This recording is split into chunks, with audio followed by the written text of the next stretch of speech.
ሰላም ለእናንተ ይሁን ውድ አድማጭ ተመልካቾቻችን እንደምን ቆያችሁ? የእግዚአብሔር ሰላምና ፍቅር እንዲበዛላችሁ እንመኛለን። ይህ በፓሮሲያ ሚኒስትሪ ተዘጋጅቶ የሚቀርበው የመንፈሳዊ መጽሐፍ ውይይት መድረካችን ነው።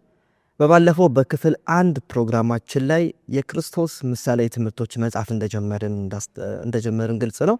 እንዲሁም በምዕራፍ 1 ላይ ትምህርትን በምሳሌ በሚል ርዕስ ላይ ስለ ትምህርት ምንነት ክርስቶስ እንዴት በምሳሌ መንገድ እንዳስተማረ የሚያብራራ ውይይት አድርገን ነበር። ዛሬ ደግሞ ክፍል 2ን ይዘንላችሁ ቀርበናል።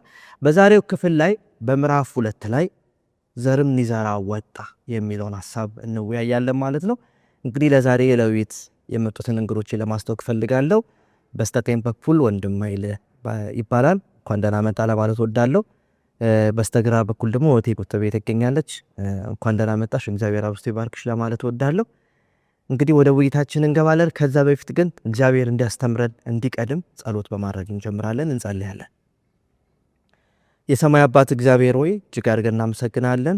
መልካምነት በእኛ ላይ ስለበዛ፣ ቸርነት በእኛ ላይ ስለበዛ እናመሰግናለን። የዘላለም ቃል አንተ ጋር አለ። እግዚአብሔር አባት ሆይ የሕይወት እንጀራ ኢየሱስ በዚህ ሰዓት ላይ ደግሞ የሚያስፈልገንን የሚጠቅመንን ቃል እንድትናገረን ዘንድ ለምናለሁ። በዚህ ደግሞ በምንማረው ቃል የምንኖርበትን ጸጋ እንድታጎናጽፈን ዘንድ እንለምናለን። መንፈስ ቅዱስ ቦታውን እንዲቆጣጠር ዘንድ ጠይቃለሁ። በጌታ በኢየሱስ ክርስቶስ ስም አሜን። የክርስቶስ ምሳሌ ትምህርቶች መጽሐፍን ነው እያጠናን የሚገኘው። በኤለን ጆይት አማካኝነት የተጻፈው ጽሑፍ ነው። ምዕራፍ 2 ላይ ደርሰናል። በምዕራፍ 2 ላይ ደግሞ ዘርም ሊዘራ ወጣ ይላል። እንግዲህ የዚህ ጥናታችን በመጽሐፍ ቅዱስ ላይ የተመሰረተ ነው። የተመሰረተው ደግሞ በማቴዎስ ወንጌል ምዕራፍ 13 ከቁጥር 1 እስከ 9 እንዲሁም በማቴዎስ ወንጌል ምዕራፍ 18 እስከ ምዕራፍ 23 ድረስ ላይ የተመረኮዘ ነው። ሌላኛው ደግሞ በማርቆስ ወንጌል ምዕራፍ 4 ከቁጥር 1 እስከ 20 እንዲሁም ደግሞ በሉቃስ ወንጌል ምዕራፍ 8 ከቁጥር 4 እስከ 15 ላይ ቅዱስ ሉቃስን፣ ቅዱስ ማቴዎስን፣ ቅዱስ ማርቆስን በዚህ ዙሪያ ላይ ኢየሱስ የተናገራቸው ምሳሌ በተለያየ ወንጌላት ላይ ጽፎልን ነበር። ይህንን የተናገሩትን ኢየሱስ የተናገረውን ወንጌልን እኛ ደግሞ በስፋት የምናብራራ ይሆናል ማለት ነው። ወደ መጀመሪያው ወደ ውይይታችን ጥያቄ እናልፋለን። ክርስቶስ ለምንድን ነው በእርሻ ላይ ተመስርቶ ይህንን ምሳሌ መናገር የፈለገው የሚለውን ነው የምናነሳው። ምክንያቱም ዘርም ሊዘራ ወጣ ነው የሚለው ርዕሳችን። ስለዚህ ከዘር ጋር የተያዘ ሀሳብ አለው። ስለዚህ ዘሩ በመሬት ላይ ነውና ከእርሻ ጋር ስራዎች ጋር የተያዘ ነው። በዚህ ከእርሻ ስራዎች ጋር በተያዘ ገበሬዎች አሉ፣ ሌሎችም ሰራተኞችም አሉና የሚዘራው ዘር ምን አይነት ዘር ነው፣ ምን ያክል ፍሬ ያፈራል የሚለውን በዚሁ ዘር በሚባለው አካል ውስጥ የሚጠቃቀል በእርሻ በሚለው ሀሳብ ውስጥ የሚጠቃለል ነውና በመጀመሪያ ቁጥቤ ምን ይመስልሻል? እግዚአብሔር ለምንድን ነው በእርሻ ተመስሎ ይህንን የሕይወትን ትምህርት የእግዚአብሔርን ቃል ትምህርት ማስተማር ይፈልጋል? እሺ ወንድሜ ጌታ ይባርክ። ከዚሁ መጽሐፍ ላይ አንድ ሀሳብ ማንበብ ፈልጋለሁ። መጀመሪያ ላይ ያለውን ሀሳብ ዘሬውና ዘሩ ስለሚለው ነው ሀሳቡና እንደዚህ ይላል። በዘሪው ምሳሌ ክርስቶስ የመንግስተ ሰማይ ነገሮችንና ታላቁ ገበሬ እግዚአብሔር ለሕዝቡ ያለውን ስራ በስዕላዊ መልኩ አሳይቷል። በመስክ ዘር እንደሚዘራው ገበሬ በመድኃኔ ዓለም የሰማይ እውነት ዘር ሊዘራ መጣ። ምሳሌያዊ ትምህርቱ እንኳ እጅግ ውድ የሆነው የጸጋው እውነት የተዘራበት ዘር ነበረ። ያም ሆኖ ቀለል ብሎ የቀረበ በመሆኑ የዘሪው ምሳሌ እንደሚገባው ዋጋ አልተሰጠውም። የክርስቶስ ምኞት በመሬት ከሚዘራው ተፈጥሯዊ ዘር ወደ ወንጌል ዘር፣ ይህም ደግሞ ሰውን ለእግዚአብሔር ታማኝ ወደ መሆን የሚያደርስ የዘር መዝራት ሂደት ሀሳባችንን ለመውሰድ ነበረ። የትንሿን ዘር ምሳሌ የሰጠው የሰማይ ልዑላዊ ገዢ ነው። በመሆኑም የምድራዊውን ዘር አዘራር የሚቆጣጠር ሕግ የእውነትንም ዘር አዘራር የሚቆጣጠር ነው ይላል። በዚህም ደግሞ ክርስቶስ በእርሻ ላይ ተመስርቶ ምሳሌውን መናገር የፈለገበት ወይም ደግሞ ማስተማር የፈለገበት መንገድ ይሄኛው ሲሆን ስለ እርሻም ስናነሳ ገበሬ አለ አይደለ? እርሻ ላይ ገበሬ አለ፣ ዘሪው አለ፣ ዘር አለ፣ መሬቱ አለ እና እነዚህን በመለኮታዊ ወይም ደግሞ ወደ መንፈሳዊ ስናመጣ ገበሬ ማን ነው? እግዚአብሔር ነው አይደለ? እንደዚያውም ደግሞ ዘሪው ዘሪው ማን ነው? ክርስቶስ ነው። ዘር ደግሞ ምንድነው? የእግዚአብሔር ቃል ነው። መሬት ደግሞ የሰው ልጅ ልብ ነው ማለት ነው። ስለዚህ እዚህኛው መሬት ላይ የሰው ልብ ላይ የሚዘራው ምንድነው? ዘር ነው አይደለ? ያ ዘር ምንድነው? የእግዚአብሔር ቃል ነው ማለት ነው። የሰው ልብ ላይ የሚዘራው ደግሞ ማን ነው? ክርስቶስ ነው። እናም ደግሞ ገበሬው እግዚአብሔር ነው እና እዚህ የሰው ልብ ላይ የሚሰራ ነገር ነው ማለት ነው። አሁን እዚህ ጋር ስለ እርሻ ነው የምናወራው፣ ስለ ዘሪውና ስለ ዘር ነው የምናወራውና እዚህ ላይ በተፈጥሯዊ ምሳሌ እንግዲህ ክርስቶስ በምሳሌ ያስተማረውን ነገር ነው እያየን ያለ ነውና ክርስቶስ በምሳሌ በዘሩ ላይ ወይም ደግሞ በባለፈው ትምህርታችን ስንማር እንደነበረው እንዴት ነው በምሳሌ ነገራቸው በእለት ተዕለት ህይወታቸው እንዳይረሱ አድርጎ ያለው ነገር አሁን የጀመርነው ርዕስ ነው ማለት ነው። ያ ምንድነው? በገበሬው ክርስቶስ ሊያስረዳቸው የፈለገው ነገር ነው። እኛን ሊያስረዳን የፈለገው ነገር ማለት ነው። እንግዲህ ስለ ግብርና ሲወራ ብዙ ነገር አለ። አሁን ወደ ልባችን ስናመጣው የእግዚአብሔር ቃል በልባችን ላይ ይዘራል። ዘሩ የእግዚአብሔር ቃል፣ ዘሬው ኢየሱስ ክርስቶስ ሆኖ ገበሬው እግዚአብሔር ሆኖ ህይወታችንን ይሰራዋል ማለት ነው። ልባችንን ይሰራዋል ማለት ነው። ስለዚህ ክርስቶስ በእኛ ህይወት ላይ ልባችንን ሊሰራ የፈለገበት መንገድ ነውና እርሻ ከከተማ ውጪ ነው አይደለ ያለው። ከከተማ ውጪ ባለበት ወይም ደግሞ ከነገሮች ወይም ደግሞ ከጫጫታ ውጪ ባለበት በጸጥታና በጥሩ ሁኔታ ልባችን ላይ ሊሰራ ይፈልጋል እግዚአብሔር የሚል ሀሳብ ነው የምናየውና ስለዚህ ክርስቶስ ልባችን ላይ ሊሰራ የፈለገውን ነገር በእርሻ መንገድ ሊገልጽልን ፈለገ የሚለው ሀሳብ ነው ያለኝ። እግዚአብሔር ይባርክሽ። እንግዲህ በገሊላ ባህር አጠገብ ሆኖ ክርስቶስ ለማየት በጣም ብዙ ሰው መጥቶ ነበር እና ለነዛ ሰዎች የተናገራቸው ሀሳቦች ነው። በጣም በሽተኞች ነበሩ፣ የሕግ አዋቂዎች ነበሩ፣ የተለያዩ ሰዎች ነበሩና ለነዛ ሰዎች ስለ እግዚአብሔር መንግስት ነው ባለፈውም በነበረን ክፍል ላይ በደንብ አድርጎ ያስቀምጥልናል። የእግዚአብሔር የትክክለኛውን የድነትን እቅድ ለሰዎች በጣም ለመግለጥ ከሚፈልግበት ፍላጎቱ የተነሳ ይህን ያክል ቅርብ ሆኖ ሲገናኛቸው ይታያል ማለት ነው። እስቲ አይሌ ከዚሁ ጥያቄ ጋር ተያይዞ የምጨምርልህ ጉዳይ ምንድን ነው? እንግዲህ በጣም ቅርብ የሆነውን እርሻን መርጧል። ይህ ማለት ከምግብ ጋር የተያዘ ከህይወት አስፈላጊ ነገር ጋር ተያይዘ አስቀምጧልና በዋነኝነት ደግሞ በአንድ ወቅት ደግሞ ኢየሱስ ምን ብሏል? እኔ የህይወት እንጀራ ነኝ ብሎ ምግብን ከእግዚአብሔር ቃል አያይዙ ከራሱ ቃል ጋር አያይዙ ይታያልና እስቲ ከዚህ ሀሳብ ጋር አያይዘ የተወሰነ ሀሳብ ይሰጣል። ኦኬ፣ ያው እንግዲህ የዘሪው ምሳሌ ኢየሱስ ክርስቶስ ወደዚህ ዓለም መጥቶ የሚያከናውነውን ተግባር የገለጸ በጣም ግሩም ምሳሌ ነው። እንግዲህ ክርስቶስ ወደዚህ ዓለም የመጣው የእውነትን ዘር ለመዝራት ነው። እሷም ቅድም እንዳለችው ዘሩ የእግዚአብሔር ቃል ነው፣ የሚዘራው ክርስቶስ ነው። እንደዚሁም ደግሞ የሚዘራበት ቦታ የሰዎች ህይወት ወይም ልብ ነው እና ክርስቶስ ወደዚህ ዓለም መጥቶ እውነትን በሰዎች ልብ ላይ መዝራት ያስፈለገው ቀድሞ ሰይጣን የሐሰትን ዘር ስለዘራ። እንግዲህ መጀመሪያ ለውድቀታችን መንስኤው በሔዋን አእምሮ ላይ የተዘራው እግዚአብሔር ይህን ፍሬ ከለከላችሁ እንደሱ እንደምትሆኑ ስለሚያውቅ ሞትን አትሞቱም የሚለው የሐሰት ዘር ሰውን የጣለውን ያክል ትክክለኛ የሆነ ሰውን ኢሊቬት ሊያደርግ የሚችል የእግዚአብሔር ቃል ደግሞ ሰውን ከውድቀቱ መዋጀት ይችላልና ከዚህ አኳያ ነው ክርስቶስ ወደ ዓለም መጥቶ የእውነትን ዘር መዝራት ያስፈልገው። እንግዲህ በትንቢት መንፈስ ጽሑፍም ከዚህ በፊት ያየሁት ነገር ምንድነው?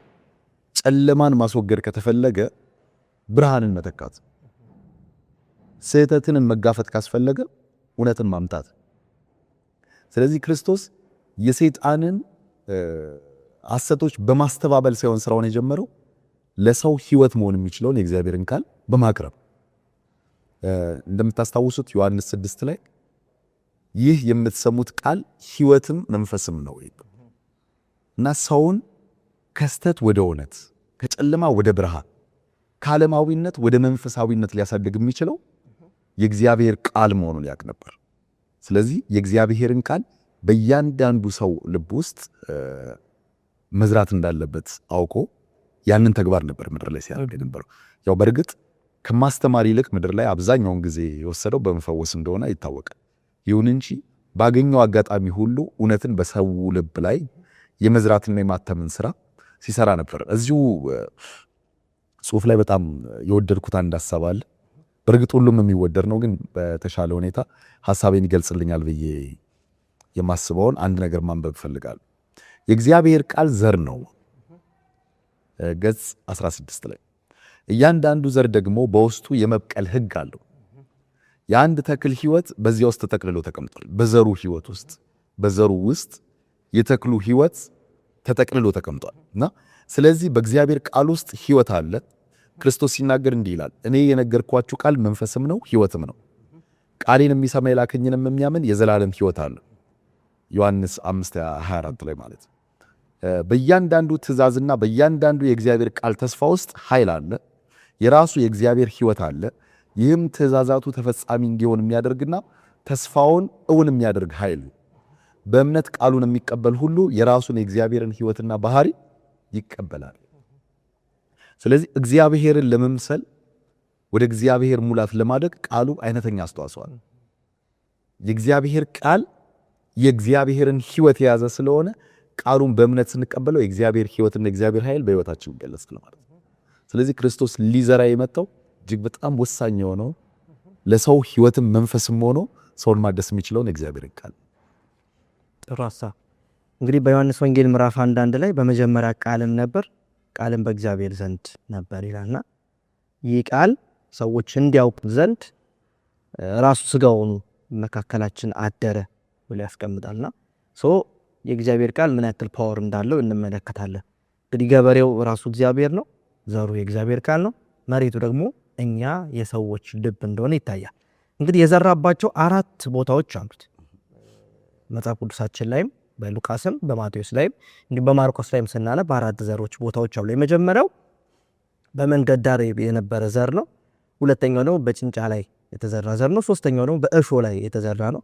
አራተኛውና የመጨረሻው ደግሞ በመልካም መሬት ላይ የተዘራ ዘር አለ ሐሳብ አለውና እንግዲህ እነዚህ 4 የተለያየ ልቦችን ያስቀምጣል እና እነዚህ 4ቱ የተለያየ ልቦች የእግዚአብሔር ቃል ነው የሚዘራባቸው፣ እኩል ነው የሚዘራባቸው ካያችሁና ወደ እነዚህ ትንተና ከመግባታችን በፊት እስቲ አይሊም በዚሁ ማንሳት የምፈልገው ነገር ለምንድን ነው 4 የተለያየ ልብ ሊኖር የቻለው? በጥናታችን ላይ በደንብ ሞር ጠርቀን እንገባለን። ግን እንደ አጠቃላይ እንደ ጀነራል ግን ለምን የተለያየ ልብ እንጂ የእግዚአብሔር ቃል ግን አንድ ነው ብለናል። ሕይወትም መንፈስም ነው ከክርስቶስ ነው የሚወጣው ብለናል። ራሱ ቃልም ክርስቶስ እንደሆነ ይናገራልና ለምንድን ነው ግን 4 የተለያየ ሊኖሩ ልቦች ሊፈጠሩ የቻሉት? ኦኬ እንግዲህ ሰው ምርጫ ያለው ፍጡር ነው። ሰው ከእግዚአብሔር ጋር በራሱ ፍላጎት ግንኙነት የማድረግም ያን ግንኙነት የማፍረስም መብት አለ። እንግዲህ አሁን እዚህ ላይ እንደምናየው የልቦቹ አይነት ለእግዚአብሔር ቃል በሚሰጡት ምላሽ አማካኝነት የተገለጸ። እግዚአብሔር ለሰው የሚያደላ አምላክ አይደለም። ለሁሉም እኩል የሆነ ኦፖርቹኒቲን የሰጠው። ነገር ግን ሰዎች ለቃሉ የሚኖራቸው አቀባበልና ምላሽ የሰዎቹን የልብ ምንነት ይገልጻል። አሁን እዚህ ጋር 4 አይነት ልቦች አሉ። 4 አይነት ውጤትም አምጥተዋል እና ውጤቱን ስናየው ከዘሩ ችግር ሳይሆን ከመሬቱ ችግር። አሁን ለምሳሌ የመጀመሪያውን መጥቀስ ካስፈለገ በመንገድ ዳር የተመሰለው ልብ ቃሉን እኮ በደስታ የሚቀበል በቃሉ የሚረካ ነው። እንደውም በጣም የሚገርመው ከቤተ ክርስቲያን ውጪ ያለውን ማህበረሰብ የሚወክል አይነት አይደል።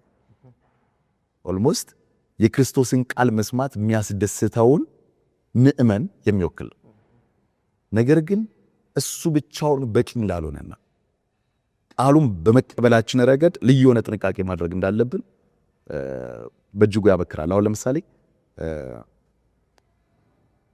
እኔ ቃሉን ተቀብዬ በቃሉ ላይ የማላሰላስል ከሆነ ቃሉ በልቤ ላይ ታትሞ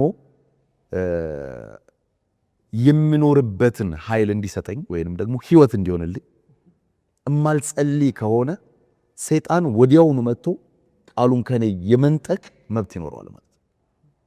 አሁን በመንገድ ዳር የተዘራውን ዘር እንግዲህ ወፎች መጥተው በሉት ነው የሚለው ምሳሌ እና በወፍ የተመሰለው ራሱ ዲያብሎስ እና ሰው ቃሉንም አንብቦ ሊሆን ይችላል፣ ከሰባኪም ሰምቶ ሊሆን ይችላል፣ ወይ ደግሞ እንደዚህ በውይይትም ቃሉን ሼር አድርጎ ሊሆን ይችላል።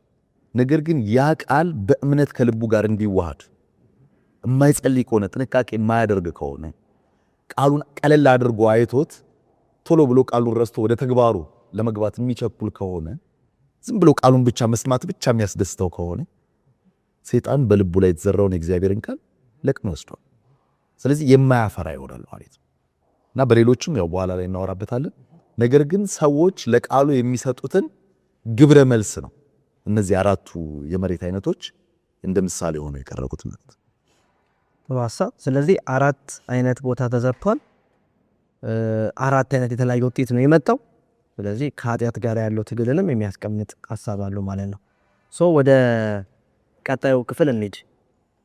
ቅድም እንዳልነው በመጀመሪያ የተዘራው በመንገድ ዳር ላይ ነው ይላል።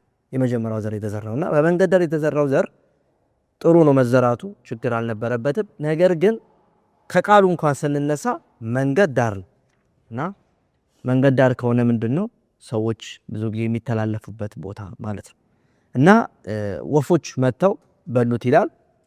ስለዚህ ፍሬ ሊያፈራ አልቻለም እና አንዳንዱም የተረገጠም ማለት እና በዚህ ምክንያት ያ ዘር ሊበቅል እንዳልቻለ መጽሐፍ ቅዱሳችን እንዲሁም የምናጠነው መጽሐፍን በደንብ አድርጎ ያስረዳናል ማለት ነው።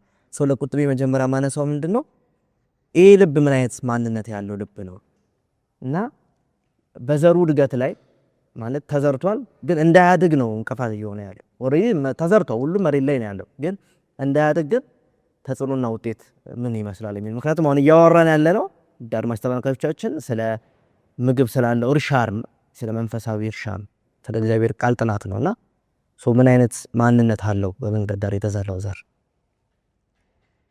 ማቴዎስ ምዕራፍ 13-19 ላይ እንደሚያብራራው እዚህኛው መጽሐፍ ላይ እንደምናየው ምንድነው የሚለው? የመንግስትን ቃል ሰምቶ በማያስተውል ሁሉ ክፉ ይመጣል፣ በልቡ የተዘራውንም ይነጠቃል። በመንገድ ዳር የተዘራው ይህ ነው ይላል እና በመንገድ ዳር የተዘራው ዘር የሚያመለክተው የእግዚአብሔርን ቃል ሲያደምጥ ትኩረት የማይሰጠውን ሰው ነው። ቀደም ወንድሜ ሲል ነበርና በደንብ ይሰማል እኮ አለው፣ ግን በትኩረት አያዳምጠውም። ልቡን ሰጥቶ ከልቡ አያዳምጥም ማለት ነው። ሌላ ጋር ምንድነው የሚለው? መንገድ ዳር ላይ ያለ መሬት ያልተቆፈረ እንዲሁም በሰዎችና በአራዊት በመረገጥ ሲደመደም የከረመ በመሆኑ የዚህም ሰው የልቡ አውራ ጎዳና መኪና እንደበዛበት መንገድ በዓለማዊነት ትራፊክና ኃጢአት የተጨናነቀ ነው። በራስ ወዳድነትና በኃጢአት ምኞት የተጠመቀ በመሆኑ ነፍሱ በኃጢአት መታለል እልከኛ የሆነ ነው ይላል። ዕብራውያን ምዕራፍ 3:13 ማንበብ እንችላለንና የእንዲህ አይነት ሰዎች መንፈሳዊ አካል ክፍሎች ሽባ ሆኗል ይላል። ቃሉን ይሰማሉ፣ ነገር ግን አያስተውሉትም። የሚነገረው የእግዚአብሔር ቃል ለእነርሱ እንደሆነ የማይለዩ ናቸው። ፍላጎታቸውንም ሆነ ከፊታቸው ያለውን አደጋ የማይገነዘቡ ናቸው። የክርስቶስን ፍቅር የማያስተውሉ በመሆናቸው የጸጋ መልእክቱ እኔን አይመለከተኝም በማለት ችላ ብለው የሚሄዱ ናቸው ይላልና የዚህ የመንገድ ዳር መሬት ወይም ደግሞ መንገድ ዳር ላይ የተዘራው ዘር ባህሪው ይሄ ነው ማለት ነው። ወደ ሰውኛ ስናመጣው እንደ ቅድም እንዳልከው ስለ መንፈሳዊ ስለ ህይወታችን እያወራን ስለሆነ ሰምቶ ለሚሰማው ነገር ምን የማይሰጥ ሰው ነው ማለት ነው። ትኩረት የማይሰጥ ግድ የለሽነት ያለበት ሰው፣ ራስ ወዳድነትም ያለበት ሰው። አይ ቲንክ እኔ ግድ የለሽነት ብዬ ነው የምወስደው። ምክንያቱም እኔና አንተ የምናወራውን ነገር አንተ የሆነ ነገር እያስረዳኝ በትኩረት ካላዳመጥኩ ግድ የለሽነት ነው ያንን ባህሪ የሚያሳየው ማለት ነው። ግድ የለሽነት፣ ትኩረት አለመስጠት፣ ለዛ ነገር ቦታ አለመስጠት ግድ የለሽነት ብዬ ነው የማስበው። በዛው ልክ ደግሞ ብዙ ጊዜ የእግዚአብሔር ቃል ይነገረናል አይደለ? እንሰማለን፣ እኛም ልንሰብከው ልንናገረው እንችላለን። ግን ያን ነገር ማስተዋል አለማስተዋላችን ደግሞ ሌላ ጉዳይ ነው ማለት ነው። ትኩረት አለመስጠትም አለማስተዋል ነው ማለት ነው። ለአንድ ጉዳይ በጣም ለሚያስፈልግ ነገር ብዙ ጊዜ በጣም አጥብቀን የምንሻው ነገር አለ አይደለ? በጣም አጥብቀን ለምንሻው ነገር ትኩረት እስካልሰጠን ድረስ ያን ነገር ማግኘት አንችልም። በዚያው ልክ ደግሞ ለዚህኛውም ለእግዚአብሔርም ቃል ትኩረት እስካልሰጠን ድረስ ምን ያህል የእግዚአብሔር ቃል በልባችን ቢዘራ ሊበቅል አይችልም ማለት ነው። ቅድም ወንድሜ ሲነበረ ችግሩ ከዘሪው ሳይሆን ከመሬቱ ነው አይደለ? ያ መሬት ደግሞ ምን ብለናል ቅድም? ልባችን ነው ብለናል። እና የሚዘራው የእግዚአብሔር ቃል ልባችን ላይ የሚዘራው የእግዚአብሔር ቃል ችግር ኖሮበት ሳይሆን ልባችን ጋር ነው ችግር ያለው ነው። እና ያ ባህሪ ደግሞ ምን ነው የሚያሳየው? በቃ ቸልተኝነት፣ ትኩረት አለመስጠት፣ ግዴለሽነት ያንን ነው የሚያመለክተው የሚል ሀሳብ ነው ያለኝ። እግዚአብሔር ይባርክሽ። ውድ አድማጭ ተመልካቾቻችን እየተወያየን ያለ ነው ምዕራፍ 2ን ስለዘሩ እግዚአብሔር ስለዘራው የእግዚአብሔር ቃል ዙሪያ ላይ የተወያየን ያለ ነው። ካፍታ ቆይታ በኋላ ተመልሰን ቆይታችንን እንቀጥላለን ማለት ነው። አብራችሁን ቆዩ። የክርስቶስ ምሳሌያዊ ትምህርቶች የተሰኘው መጽሐፍ ክራይስትስ ኦብጀክት ሌሰንስ ከተሰኘው የሄለን ጂ ዋይት መጽሐፍ የተተረጎመ ነው። መጽሐፉ በመጀመሪያ እንደ አውሮፓውያን አቆጣጠር መስከረም 1900 ዓ.ም የተጻፈ ሲሆን ላለፉት 126 ዓመታት ከመቶ በሚበልጡ ቋንቋዎች ተተርጉሞ ለአንባቢያን ትልቅ መንፈሳዊ በረከት ሲለግስ ቆይቷል። መጽሐፉ ክርስቶስ በምድር ላይ እየተመላለሰ ባገለገለባቸው ዓመታት የሰው ልጆች የሰማይን መንግሥት ምንነት፣ ዓላማና አሰራር እንዲገነዘቡና ከዚሁ መንግሥት መሪዎች ጋር በተጣጣመ መልኩ እንዴት መኖር እንደሚገባቸው ለማስተማር የተጠቀመባቸውን ምሳሌዎች መጽሐፍ ቅዱሳዊ ይዘታቸውን ማዕከል ያደረገ እውነተኛ ፍቺ ይሰጣል። ከዚህም በተጨማሪ ምሳሌዎቹ ለሰው ድነትና የቅድስና ሕይወት ጉዞ በእጅጉ ጠቀሜታ ያላቸውን አንኳር የመጽሐፍ ቅዱስ እውነቶችን የሚዳስሱ በመሆናቸው እነኚህን ምሳሌያዊ ትምህርቶች በጸሎት መንፈስ ሆኖ በትጋት ማጥናት ብርቱ መንፈሳዊ ሕይወትን ከማዳበር አኳያ ጠቀሜታው የላቀ ነው። ካፍታ ቆይታ በኋላ ተመልሰን ተገናኝተናል። ውድ አድማጭ ተመልካቾቻችን እየተወያየን ያለ ነው የክርስቶስ ምሳሌ ትምህርቶች መጽሐፍ ነው ምዕራፍ 2 ላይ ስለዘሩ ሐሳብ ነው የተወያየን ያለ ነው። እንግዲህ ቅድም በመንገድ ዳር ስለተዘራው ዘር ሐሳቦችን የተለዋወጥን ነበር። አሁንም ከሱ ሐሳብ በመነሳት እንቀጥላለን። እንግዲህ ተዘርቷል፣ ግን በግዴለሽነት ባለመፈለግ ባለመፈለግ በማምጣቱ ያ ዘር ፍሬ ማፍራት ሳይችል በመቅረቱ ምክንያት ሳይበቅል ቀርቷልና እዚህ ጋር ያውም ቅድምም እያነበበችልን ነበርና በኃጢአትና በራስ ወዳድነት ምኞቶች እንዳይበቅል ምክንያት ሆኑታል እና ከባድ አድርጎታልና እዚህ ጋር አይደ የምጨምርልን ሐሳብ ምንድን ነው? ራስ ወዳድነት ፍቅርን፣ እውነተኛውን የአጋፔ ፍቅርን ባለማስተዋል የሚመጣ ነገር ብዙ ጊዜ ነው። ሰው ራስ ወዳድ የሚሆነው ለራሱ ተድላ የሚመጣው እዛ ጋር ሁለተኛ ጢሞቴዎስ ምዕራፍ 3 ሐዋርያ ጳውሎስ ምናለ የሚያስጨንቅ ዘመን ይመጣል አለና ያ የሚያስጨንቀው ዘመን የምናረጋግጥበት አንደኛው ሰዎች ራሳቸውን ይወዳሉ። ለራሳቸው ተድላ ብቻ ነው የሚወዱት፣ ገንዘብን ይወዳሉ። በቃ የሆነ ነገርን የሚወዱትም ሰው ነው ከራሳቸው አንጻር ብቻ ነውና ያ አይነት ዘመን ይመጣል እና ከዛ መጨረሻ ላይ ቁጥር 5 ላይ በጣም የሚገርመኝ ቃል አለ። የአምልኮት መልክ አላቸው ኃይሉን ግን ምን አድርጓል? ክደዋልና እነዚህ ሲታዩ አምላክን ይወስዱት። አሁን ይሄ መንገድ ላይ የተዘራው ዘር ጌታ ቃሉን የሚቀበል አሜን ብሎ በቃ በደስታ የሚቀበል ነው። ግን ፋይናል ውጤቱ ላይ ግን ሲታይ ግን በባዶ እንደቀረ ነው ያለና ከራስ ወዳድነት ጋር በተያያዘ ከኃጢአት ምኞቶች ጋር በተያያዘ አያይዘ ሐሳብ ይሰጣል። የእግዚአብሔር ቃል በባህሪው ሰውን ስለ ኃጢአቱ የመዝለፍ ወደ ንስሐ የማምጣትና የተሻለ መንፈሳዊነትን እንዲናፍቅ የማድረግ ኃይል አለ የእግዚአብሔር ቃል። እንግዲህ ዘሪው በሚዘራበት ጊዜ እነዚህ ስሜቶች ይከሰታሉ። ይሁን እንጂ የቀድሞ ልማድን ለመተው ፈቃደኛ ባለመሆን ከድሮ ሐሳብና ምልልስ ጋር ከድሮ ባህሪ ጋር ተቆራኝቶ አልላቀቅም በማለት ሰው ልክ መንገድ ዳር እንዳለው መሬት ልቡ የደነደነ የእግዚአብሔር ቃል ሰርጎ የማይገባበት አይነት ሊሆን ይችላል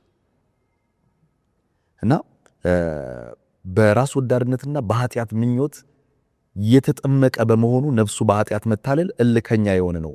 ዕብራውያን 3:13 ቀደም እንዳየነውና ሰው የእግዚአብሔርን ቃል መስማት ብቻውን የሚፈይድለት ነገር የለም። ከእግዚአብሔር ቃል ጋር የተስማማ የህይወት ለውጥ እንዲኖረው ካልናፈቀ ቃሉ በህይወቱ ተግባራዊ ሊሆን አይችልም እና እሱም በደንብ ያሳየናል። ሌላው ደግሞ እንደዚሁ በመንገድ ዳር በተዘራው ዘር የሚመሰለው ልብ ወይም ደግሞ የመንገድ ዳር ተብሎ የተገለጸው አይነት ልብ ሌላ ባህሪው አለ። እዚሁ መጽሐፍ ላይ እንደሚገልጸው ምንድነው የሚለው? ይሄ አይነት ልብ ወፎች በመንገድ ዳር የተጣለ ዘር ሲያገኙ ለመልቀም ዝግጁ እንደሆኑ ሁሉ ሰይጣንም የመለኮታዊ እውነት ዘር ከነፍሳችን ለመንጠቅ ዝግጁ ነው። የእግዚአብሔር ቃል ሲነገር ግድ የለሹ ወይንም የተኛው እንደሚነቃና ግድ እንደሚለው የደነደነ ልብ እንደሚቀልጥ ሰይጣን ስለሚያውቅ ይፈራል። ሰይጣንና እርኩሳን መላእክቱ ወንጌል በሚሰበክበት ጉባኤ ይገኛሉ። የሰማይ መላእክት የሰዎችን ልብ በእግዚአብሔር ቃል ለመማረክ ሲጥሩ፣ ጠላት ደግሞ ይሄው ቃል ምንም ውጤት እንዳያመጣ በተጠንቀቅ ይጠብቃል። የመንፈስ ቅዱስን ሥራ ለማክሸፍ ለማደናቀፍ በተንኮል ይተጋል። ክርስቶስ በፍቅሩ ነፍስን እንደሚስበው ሁሉ ሰይጣንም በበኩሉ ከዚያ ፍቅር ሰዎችን ለማራቅ ሐሳባቸውን ለመስረቅ ይሞክራል። አእምሮም በዓለማዊ ዕቅድ ላይ ወጥሮ ይዛል። ትችትን ይቀሰቅሳል። ጥርጥርና አለማመን በአግቦ ይናገራል። የሰባኪውን የቋንቋ አጠቃቀም ወይንም ምግባሩ ለሰሚዎቹ ግር የሚልና የማያስደስት ከሆነ አድማጮች በእነዚህ ግድፈቶች ላይ እንዲያተኩሩ ያደርጋል። ይህንንም በማድረግ እግዚአብሔር ሰዎች እንዲሰሙት በጸጋው የላከው እውነት በሰሚዎቹ ልብ ምንም አይነት ዘላቂ ትርጉም እንዳይኖረው ያደርጋል። እንግዲህ በየሳምንቱ በማንኛውም አይነት ሰባኪ የእግዚአብሔር ቃል ይዘራው በግላችን ከምናጠናው ውጭ ማለት ነው። ያው ስናጠናው መጽሐፍ ቅዱስን መንፈስ ቅዱስ ወደ ልባችን ይዘራዋል። በሰባኪም በኩል ስንሰማው ይዘራል። ይሁን እንጂ ባለማዊ ጉዳይ ላይ ወይም ደግሞ እንዴት ነው እሷ ቀደም እንዳለችው ግዴለሽ በመሆን አሁን ግዴለሽ መሆን ማለት ሰው ለዓለማዊ ጉዳይ ግድ ሰጥቶ የእግዚአብሔር ቃል ሲነገር ትኩረቱን የሚነፍግ ከሆነ ወደ ሌላ ሐሳብ ሄዷል ማለት ለእግዚአብሔር ቃል ግድ የለውም ማለት። ልክ በዚያ አኳኋን ሰዎች የሚሰበከውን መለኮታዊ ቃል ቸል ብለው ጉዳይ ለሚሉት ነገር ብቻ ጉዳይ በመስጠት ከዛ አካባቢ በሐሳብ ጭልጥ ብሎ የመጥፋት አዝማሚያ ሲያሳዩ መንገድ ዳር እንደተዘራው ዘር ይሆናል። ማለትም የእግዚአብሔር ቃል በመንገድ ዳር እንደተዘራ ዘር በእነሱ ሕይወት ላይ የሚያመጣው ለውጥ አይኖርም። ሁለተኛው ደግሞ ስለ ሰባኪው ማንነት አሁን እግዚአብሔር በማንኛውም ሰባኪ በኩል ቃሉን ሲልክ ስለ ቃሉ ምንነት እንድናሰላስል ከቃሉ አንጻር ሕይወታችንን እንድንመዝን እንጂ ቃሉን ትተን የሰባኪውን ማንነት እንድንመዝንና በሱ ጉዳይ ላይ አቃቂር እንድናወጣ አይደል። ሰባኪው ማንም ሊሆን ይችላል፣ ግን ጉዳያችን ከመልእክተኛው ሳይሆን ከመልእክቱ መሆን አለበት። ስለዚህ መልእክተኛው ላይ ትኩረት ካደረግን ስለሱ የህይወት ታሪክ እያነሳን እገሌ እኮ እንደዚህ አይነት ቦታ ላይ እንደዚህ አይነት ስህተት ሰርቷል፣ እንደዚህ ሲል ሰምቼዋለሁ፣ እንደዚህ ሲያደርግ አይቼዋለሁ እያልን ስለሱ ህይወት አቃቂር የምናወጣና ግድፈቶችን የምንለቅም ከሆነ የእግዚአብሔር ቃል መዘራት ባለበት ልብ ላይ ሳይዘራ ያልፍና ልክ መንገድ ዳር እንደተዘራው የእግዚአብሔር ቃል ወደ ልባችን ገብቶ የህይወት ለውጥ የሚያመጣ ሳይሆን ይቀራል። ስለዚህ ምን ጊዜም የእግዚአብሔር ቃል ሲሰበክ የሰውየው ማንነት አይደለም ሊያሳስበን የሚገባው፣ መልእክቱ ምንድነው፣ እግዚአብሔር እየተናገረኝ ያለው ነገር ምንድነው ብለን መምጣት ያስፈልጋል። ደግሞ ከቤታችንም ስንመጣ እግዚአብሔር እንዲናገረን ልባችንን ልክ እንደ መልካሙ መሬት ለቃሉን ያለሰልስን የተነገረው ቃል ሁሉ በህይወታችን ለውጥ እንዲያመጣ እግዚአብሔር እንዲረዳ ከቤታችን በዛ አይነት መንፈስ ጸሎት አድርገን መምጣት በጣም አስፈላጊ። አንድ ሐሳብ እዚሁ አሁን እሱ ባለው ላይ ማጠናከር የፈለኩት ነገር ምንድነው፣ እዚሁ መጽሐፍ ላይ ምን ይላል መሰለ፣ ወፎች በመንገድ ዳር የተጣለ ዘር ሲያገኙ ለመልቀም ዝግጁ እንደሆኑ ሁሉ ሰይጣንም የመለኮታዊ እውነት ዘር ከነፍሳችን ለመንጠቅ ዝግጁ ነው ይላል። እና ሰይጣን በደካማ ጎናችን ነው የሚገባው፣ በቸልተኝነታችን ጎን ነው የሚገባው፣ በራስ ወዳድነታችን ጎን ወይም ደግሞ በግዴለሽነታችን ጎን ነው የሚገባው እንጂ በጠንካራው ጎን መምጣት አይችልም። ቢካውዝ እግዚአብሔር ራሱ በጠንካራው ጎናችን ስለሆነ በጠንካራው ጎናችን እግዚአብሔር ራሱ እኮ ይደግፈናል። በድካማችንም የሚደግፈን አምላክ ነው። በእርግጥ ግን ሰይጣን ደግሞ ሞር በዛ ነው የሚመጣው፣ በድክመታችን ነው የሚመጣው። በትንሹ የሆነ እኛ ላይ ትንሽዬ ግድፈት ወይ ትንሽዬ ድክመት ካየ በዛች ቀዳዳ ነው ሰይጣን የሚገባው። ያ ይመስለኛል አሁን የዚህኛው ሰው ባህሪ ወይም ደግሞ ይሄኛው ባህሪ እኛም ሊኖረን ይችላልና በዚህኛው ባህሪያችን ጎን መጥቶ እንደዛ ዘር ተረግጦ ሁሉም ሰው ረግጦ እንዲያልፍ የሚያደርገው በዚህ ነው። ምክንያቱም ያ ድክመታችን እንድንረገጥ ነው እንጂ የሚያደርገን ከፍ እንድንል አይደለም። የሆነ በጣም እንትን ብለን ይሄ ተነሳስተን ለእግዚአብሔር ቃል ወይም ደግሞ ይሄ እኮ እንደዚህ አይደለም እግዚአብሔር እንደዚህ ለማለት ፈልጎ ነው እኔን ለመናገር ፈልጎ ነው የሚለውን ነገር ያጠፋውና ምን ነው የሚያመጣው? በዛች በድክመታችን እኛ በአቃቂር በምናወጣው በምንኮንነው ቸል ባልነው መንገድ ይመጣና የሆነ ትክክል የሆነ ነገር ያስመስለንና በዛው እንድንቀጥል ያደርገናል ማለት ነው። ስለዚህም ነው ወፎች መንገድ ዳር ያለውን ምንድነው የሚወስዱት ይላል የተዘራውን ዘሩን መንገድ ዳር ላይ የተዘራው መጀመሪያም እኮ መንገድ ዳር ላይ የተዘራ ዘር ጥቅም የለውም። ምክንያቱም ተራማጅ አለ መንገድ ላይ ብዙ ሰው ረግጦት ያበላሸዋል። እግር ሲበዛበት የሆነ ነገር እንዴት ነው መንገድ ራሱ እኮ እግር ሲበዛበት ገጠር ላይ መንገድ አይታችሁ ከሆነ የሰው እግር መንገድ ያወጣል። ብዙ መንገዶችን አይታችሁ ከሆነ ማለት ነው። ያ መንገድ ያወጣው በሰው እንትን ነው ኮቴ ነው አይደለ? ያ የሰው ኮቴ ዘሩን እንዲዘራ አያረገውም፣ ወደ ላይ እንዲበቅል አያረገውም። በዚያውም ልክ ደግሞ ሰይጣንም ያቺን መንገድ ዳር ላይ ያለችዋን ባህሪያችንን ያቺ ጉለታችንን ሰዎች ሁሉ የሚያውቁብን አየ በእርሻ መሃል ያለውን ዘር የሆነ ሰው ሊያገኘው አይችልም፣ እርሻው መሃል እስኪገባ ድረስ ማለት ነው።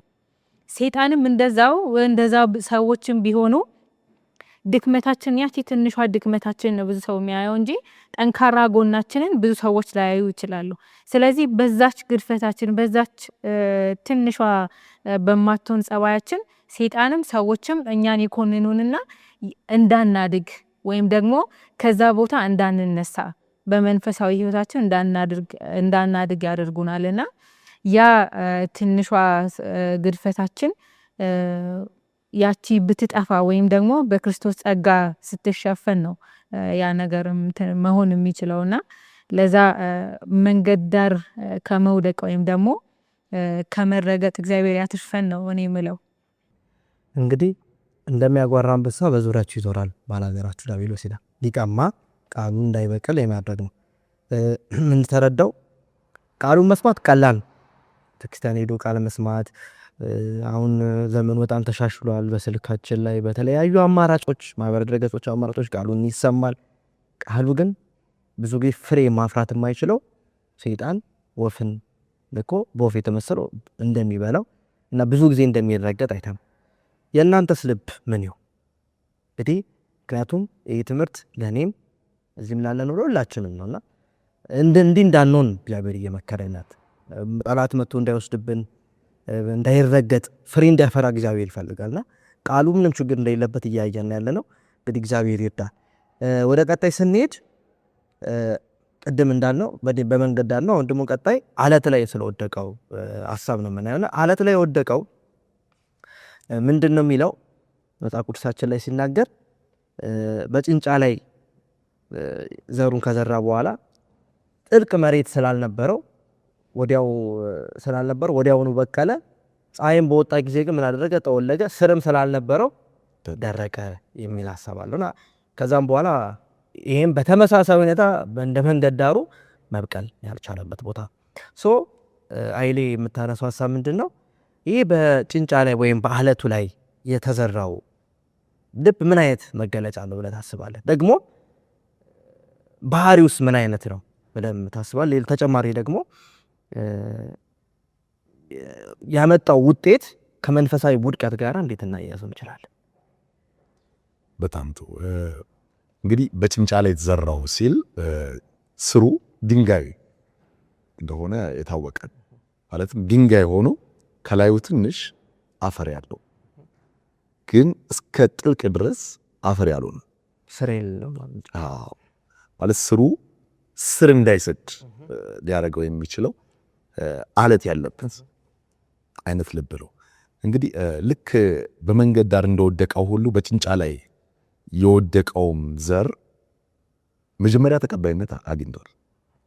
ማለትም በደስታ የሚቀበሉት ናቸው። በጭንጫብ ላይ ያሉት ልክ በመንገድ ዳር እንደወደቀው ዘር ሁሉ ተቀባይነት ያለው። እንግዲህ በኔ ግምት የሚያወራው ስለ ክርስቲያኖች አይደለ? ምክንያቱም ዓለማዊው ሰው ወይንም ደግሞ የጠፋው ሰው ፍጥረታዊ የምንለው ማለት ቃሉን በደስታ ቢቀበል ሰው አይደል? ይሄን የሚያወራው ቃሉን በደስታ መቀበል ስለሚችሉ ስለ ክርስቲያኖች እና ክርስቲያኖች 4 አይነት ልብ አላቸው ነው በሌላ አባባል። እና ሁለተኛው አይነት ልብ መገለጫው በጭንጫ ወይንም በድንጋይ ላይ የወደቀውን ዘር ያስተናገደው ልብ ነው። እንግዲህ እነዚህ ቃሉን የሚቀበሉ ናቸው፣ ግን ስር የላቸውም። በቃሉ ምክንያት መከራ ወይንም ስደት በሆነ ጊዜ ይሰናከላሉ። ቃሉን ቲዮሬቲካሊ ለመቀበል የሚቸገሩ አይደሉም። ከቃሉ ጋር ምንም አይነት ተቃርኖ የላቸውም። ቃሉን ይቀበሉታል፣ ሊሰብኩትም ይችላሉ፣ ሊወያዩበትም ይችላሉ። በቃሉ ከሰዎች ጋር ውይይት ማድረግ፣ መሟገትም፣ ቃሉን መጥቀስም፣ ቃሉን መማርም ችግር የለባቸውም እንደዚህ አይነት ሰዎች። ነገር ግን ቃሉ የሚጠይቀውን መስዋዕትነት ለመክፈል ወይም ደግሞ እነሱ ውስጥ ያለው ቃል በሚፈተንበት ጊዜ ወይም ፍሬ ማፍራት በሚኖርበት ጊዜ ፍሬም ያፈራዋል። ይሄ ቃል እስከ መጨረሻው ድረስ ጸንተው የሚኖሩበት ቃል አለ። ወይንም በሌላ አባባል ይሄ ቃል የሚያመጣውን ተግዳሮት ወይንም ከቃሉ ጋር ተያይዞ የሚመጣ ስደት ካለ፣ የሚመጣ መከራ ካለ፣ መከፈል ያለበት ዋጋ ካለ፣ ለቃሉ የሚከፈል መስዋዕትነት ካለ አይከፍል እና ልክ ቀድሞ እንደነበሩት ደቀ መዛሙርት ማለት ነው። ከክርስቶስ ጋር ሲሰብክ አብረውት ሰብከዋል፣ ሲፈውስ አብረውት ነበሩ። ሰዎች ሲተቹት ኦኬ አብረውት ነበሩ።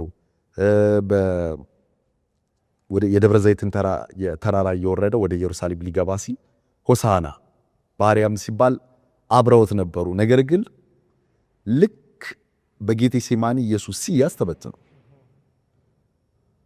እና በጭንጫ ላይ የሚዘራው ዘር ወይንም ደግሞ በጭንጫ የተመሰለው ልብ የዚህ አይነት ባህሪ ያላቸው ሰዎች ናቸው። ቃሉ የህይወት መስዋዕትነት ሲጠይቅ፣ ቃሉ ትልልቅ የህይወት ጉዳዮች ላይ ወሳኝ የሆነ ዋጋ ሊያስከፍል ሲመጣ አይከፍል።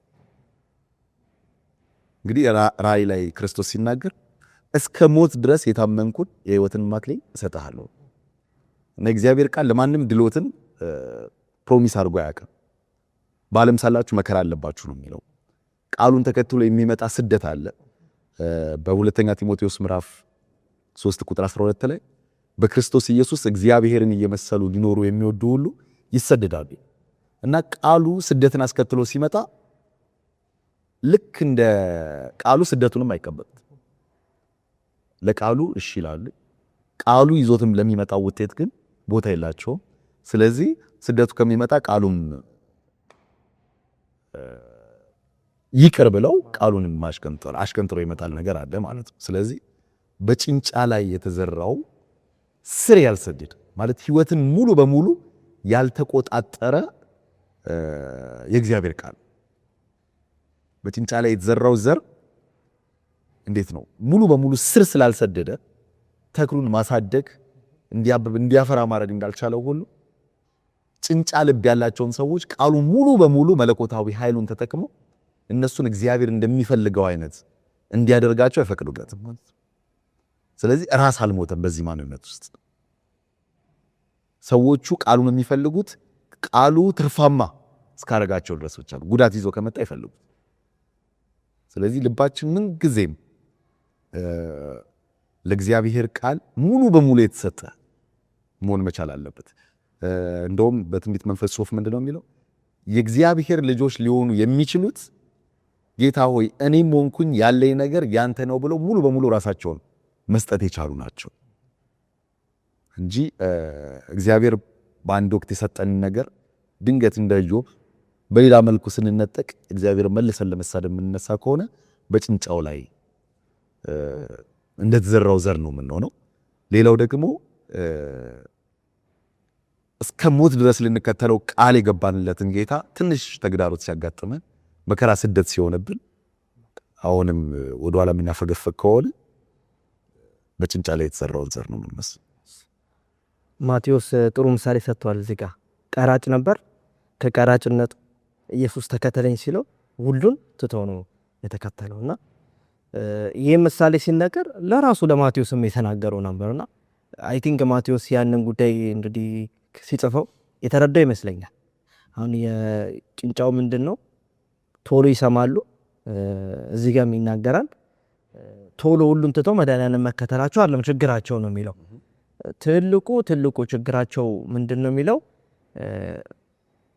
ከነሱ የሚከፈለውን መስዋዕትነት ግን እንቢ ማለት አልፈለኩም። ማቴዎስ ምንድን ነው መተው ያለበትን ነገር ትቷል። ሉቃስ 5 ላይም ስለ ጴጥሮስ ሲያወራ ሁሉን ትተው ምን አደረጉት ይላል? ተከተሉት ነው። የሆነ የሚተውት ነገር አለ ማለት ነው። ክርስትና አንዱን ገላ አንዱን ነው ተወስዶ ህይወትን ለማግኘት ህይወት ብለህ የምታስበው ነገር ህይወት የሌለውን ነገር ከተመምጣት እንዳለበት እዛ ጋር ይናገራል ማለት ነው። ሶ ቁጥቤ በዚህ ሐሳብ ላይ የተወሰነ ሐሳብ ካለሽ ደቀበልና እንጨርሳለን ቤታችን። ያ እኔም የምጨምረው ሐሳብ ከዚሁ መጽሐፍ ለእንደዚህ አይነት ሰዎች መፍትሄው ምንድነው ለጸባያቸው የሚለውን ወይም ደግሞ ለዚህ ባህሪያቸው ምንድነው መፍትሄው የሚለውን አንድ ጥቅስ ነው ማንበብ የምፈልገው። ዮሐንስ ምዕራፍ 3:73 ላይ እዚሁ መጽሐፍ ላይ የተጠቀሰው ምንድነው የሚለው? ማንም ዳግመኛ ካልተወለደ በቀር የእግዚአብሔርን መንግስት ሊያይ አይችልም ይላል እና ለኒቆዲሞስ ዳግመኛ መወለድ አለበት አይደለ ክርስቶስ። ስለዚህ ያንን የተናገረውን እውነት በራሳቸው ህይወት እውን እንዲሆን ሲፈቅዱ ነው ዳግመኛ መወለድን። እንደዚህ አይነት ጸባይ እንደዚህ አይነት ባህሪ ያለብን ሰዎች ዳግመኛ መወለድ አለብን ማለት ነው። ዳግመኛ ካልተወለድን ግን የእግዚአብሔር መንግስት የኛ አትሆንም።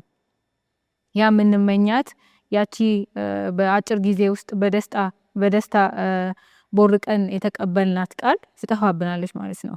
ያቺን በደስታ የተቀበልናትን ነገር ግን ስራ ያልሰደደችውን ቃል ማግኘት የምንችለው ዳግመኛ በመወለድ ነው።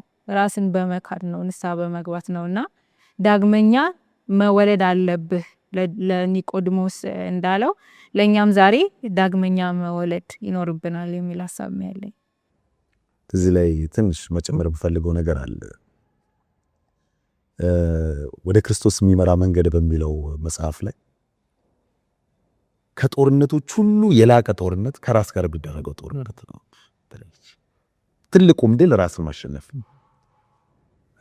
ራስን መግዛት የሚባለው መንፈስ ቅዱስ ፍሬ አንዱ እንዲሆን የሆነው ከዛ አኳያ ነው። ምን ጊዜም በእግዚአብሔር መንፈስ ካልተገራ በስተቀር ይሄ ማንነታችን ወደ ጥፋት ወደ ኃጢአት ያዘነበለ እና በተቻለ መጠን እሷም እንዳለችው ጌታ በመንፈሱ ሙሉ በሙሉ እንዲቆጣጠረንና እንደ አዲስ እንዲወልደን እያደረግን ራሳችንን ይሄ ልባችን መልካሙ መሬት እንዲሆን ጌታ እንዲሰራው እስካልፈቀድን ድረስ በጣም አስቸጋሪ። አሁን ከዘሪው ምሳሌ እንማረው የሚገባው ዋነኛው ነገር ቅድም እንዳልነው ዘሩ ምንም ችግር የለበትም፣ ችግሩ የልቡ ነው። ስለዚህ የእግዚአብሔርን ቃል መስማት ብቻውን ለውጥ ያመጣል። ያቀባበላችሁ ለታለ የኔ ልብ ለእግዚአብሔር ቃል ምን አይነት ልብ ነው? መንገድ ዳር የተዘራው ነው? ጭንጫ ላይ የተዘራው ነው? ሾክ ላይ የተዘራው ነው? ወይስ የመልካሙ መሬት ምሳሌ የሆነ ልብ ነው ያለኝ ብሎ ማሰብ ያስፈልጋል። ምክንያቱም ዘሪው ለሁሉም ሰው እኩል ለሁሉም መሬት እኩል የሆነ ኦፖርቹኒቲ ሰጥቷል። ሁሉም ላይ ዘርቷል። ነገር ግን ፍሬ በማፍራት ረገድ ስኬታማ የሆነው መልካሙ መሬት። ስለዚህ እንግዲህ ዓለም ላይ በተለያየ መልኩ በተለያየ አኗኗር ዘይቤያችን የምናዳብረው አይነት ባህሪያ ያ ባህሪ ነው ልባችን የመንገድ ዳር አይነት ምሳሌ የሚሰጠው፣ የጭንጫም አይነት የሾክም አይነት ምሳሌ የሚሰጠው። ስለዚህ በተቻለ መጠን ከመልካሙ መሬት ጋር የተስማማ የህይወት መልክ እንዲኖርን የልብ አይነት እንዲኖርን ሁሌ በጸሎት መትጋት መቻል ያስፈልጋል። ራስን በመካድ ቀደም እሷ የሚናለች እግዚአብሔር አዲስ ማንነት እንዲሰጠን። እንደውም ጳውሎስ የሚለው እኛ ግን የክርስቶስ ልብ አለን አይደል የሚለው ቆሮንቶስ። ልክ እንደዛው የክርስቶስ አይነት ልብ እንዲኖረን የልብ ንቅለ ተከላ እንዲያደርግልን ዳዊት እንዳለው አቤቱ ንጹህ ልብን ፍጠርልን። ዳዊት ይሄንን ያለው በነገራችን ላይ ኃጢአት ሰርቷል፣ ንስሐ ገብቷል። ነገር ግን ይሄ ልብ ካልታደሰና አዲስ ካልሆነ ድጋሚ ይሄ ልብ ወደ ኃጢአት እንደሚመራው ያውቅ ነው። ስለዚህ ልባችን ላይ ችግር እንዳለ ከተረዳን እግዚአብሔር አዲስ አድርጎ መፍጠር ስለሚችል ጌታ ሆይ በመልካም መሬት የተመሰለውን አይነት ልብ ፍጠርልኝ ብለን መጠየቅ በጣም ያስፈልጋል። እና ምን ያህል ልባችን ለእግዚአብሔር ቃል በእግዚአብሔር መንፈስ ካልታገዘ በስተቀር ምን ያህል የእግዚአብሔር ቃል ጸር ሊሆን እንደሚችል ማሳያ። የእግዚአብሔርን ቃል እንዳያድግና ስር እንዳይሰድ በሕይወታችን ላይ ለውጥ እንዳያመጣ ልባችን ምን ያህል ተግዳሮት ሊፈጥር እንደሚችል ምን ያህል ከሕይወት ቃል ሊያርቅ እንደሚችል ይህ ምሳሌ በቂ ማሳያ ነው ብዬ አምናለሁ። እግዚአብሔር ይባርክ። በመጽሐፉ ይህን ሀሳብ ሲዘጋለ በጭንጫ ላይ የተዘራው ዘር ምንድነው? የእግዚአብሔር መንግስት ዋና መመሪያው ፍቅር እንደሆነ ሁሉ ይህም ፍቅር የክርስቲያን ባህሪ መሰረት ለሚያደርጋቸው ነገር ሁሉ መነሻ መሆን አለበት ይላል። ስለዚህ እንደዚህ ከሆነ ያ ክርስቲያን የታነጸ በጣም የተገነባ መስዋዕትነትን መክፈል የሚችል ምንም ይምጣበት፣ ምንም አይነት ማዕበል፣ ምንም አይነት ችግር ይምጣበት የሚቋቋም ለአዳኙ ለሚያምኑ ለክርስቶስ መስዋዕትነት መክፈል የሚችል ትልቅ እምነት ይገነባል ይላልና መፍትሄዎችን ማስቀምጧል። ደቀ መዛሙርቱ መጀመሪያ ላይ ሁሉን ትተው ተከተሉት። ግን ትተውት እኮ የሸሹበት ጊዜም አለ አይደል? በተለይ በጌተሰማኒ ላይ መጨረሻ ሲያዝ በቃ አንፈልግም ብለው ሸሽተው ነበር። እንደገና ግን በተሰጣቸው እድል ግን ወደ ኢየሱስ ከቀረቡ በኋላ ግን እያንዳንዱ ደቀ መዝሙር በመስዋዕት ነው የሞት። አንድም እንደዚሁ በመሞት የሞትም የለም። ታርደው በድንጋይ ተወግሮ አንዳንዱ ተዘዝቆ ተሰቅሎ፣ አንዳንዱ የፈና ዘይት ውስጥ ገብቶም ጭምር፣ አንዳንዱ ተሰይፉ እና ይህ ሁሉ መስዋዕትነት የከፈሉት የእግዚአብሔር ፍቅር ሲገባቸው ነውና በጭንጫ ላይ የተዘራው ባለት ላይ የተዘራው ዘር የእግዚአብሔር ፍቅር ያልነበረው ራስ ወዳድ የነበረ አጋፔ የሆነውን ፍቅር በሙላት ያልተቀበለ ባህሪ እንደነበረ ነውና ውድ አድማጭ ተመልካቾቻችን ለእያንዳንዳችን ለእኛም ለእናንተም የእግዚአብሔር ፍቅር አስፈላጊ ነው። ከራስ ወዳድነት የጸዳ የአጋፔ የሆነ ፍቅር ነው። ምክንያቱም ፍቅር የሌለው እግዚአብሔርን አያውቅም ይላል አንደኛ ዮሐንስ ምዕራፍ 4 ቁጥር 8 ላይ። ስለዚህ ይህንን ፍቅር የሆነውን ኢየሱስን እንድንቀበል ነው። ካልሆነ ለኢየሱስ መስዋዕትነትንም ሁሉን ትተን መከተልንም እንደሚከብደን እግዚአብሔር በምሳሌው እንዳስተማረን ግልጽ ሆኖ ተቀምጧል። እስካሁን ስለነበረን የውይይት ጊዜ እግዚአብሔርን እጅግ አድርገን እናመሰግነዋለን። እናንተም በጥሩ ሁኔታ ስተከታተሉ እንደነበራችሁ ተስፋ እናደርጋለን። አሁንም እንድታነቡ የበለጠ ደግሞ ራሳችሁን በቤታችሁ የበለጠ እንድታጠኑና እንድትመራመሩ በጌታ ፍቅር እንጠይቃችኋለን ማለት ነው። እግዚአብሔር አብዝቶ ይባርካችሁ። መልካም ጊዜ